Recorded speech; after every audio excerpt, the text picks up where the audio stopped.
What a day in the Premier League. I'm telling you now, best league in the world and probably one of the best seasons I've witnessed in quite a while. At the bottom, the race for top four, the race for the title. Manchester United coming from behind to win the derby against City. But should Bruno Fernandes equaliser have stood? I think it should, but we'll probably be getting into that. Get your calls in. Are United now in a title race following that fantastic win in the Manchester derby? Is Pep real that City don't care about the Premier League title? I think Pep's a joke for what he said about that. Liverpool trounced by Brighton. Thorough, comprehensive. I mean, respect to Brighton. We've been talking about this for months. They're a good side, but what next for Liverpool? Where's their season going? Is top four gone? More problems for the other half of Merseyside as well. Everton. I said this back in September on this show. I think Lampard needs to go. Everton fans called in. It's their club. They wanted to keep Lampard. It's time to go. Look at that starting lineup today. It's not good enough, regardless of what's going on with the board. That's not good enough. Can Lampard survive another game? I don't think he should, because I think there's pressure on other managers as well. David Moyes, following another defeat to Wolves, they're in the bottom three. Again, a fantastic side that isn't doing what it should be doing. You've got to move quick because there's not loads of managers out there. Everton, West Ham, even Leicester. Brendan Rodgers is in the same boat as well. They've come back before the World Cup and now they're back where they were at the start of the season, losing too many games.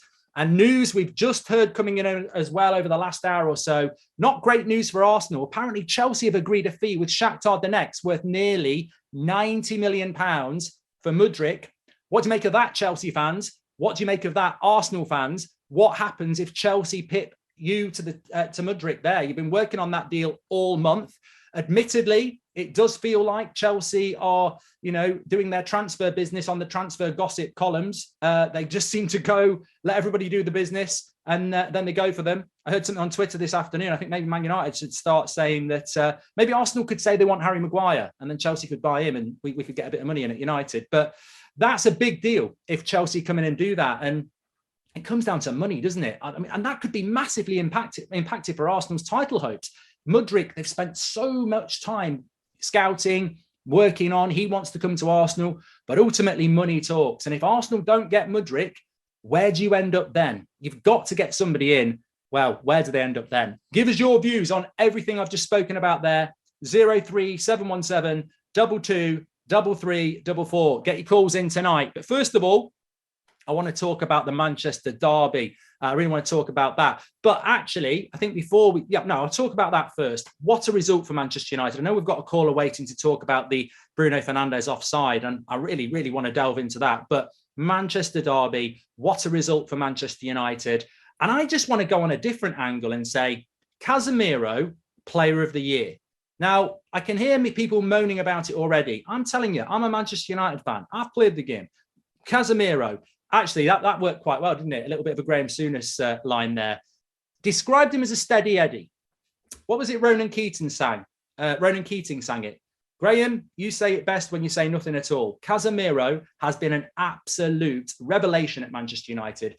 I think over the last few weeks, if you take Casemiro out of the team, Man United don't win as many games. Rashford's scoring the goals, and there are other fantastic performances, but Casemiro has just revolutionised that Manchester United midfield. He dominates, he leads, he controls, and he assists. What people forget is I think he was the one who played that pass for Rashford, which Bruno ended up scoring again. He creates, he dominates, he leads.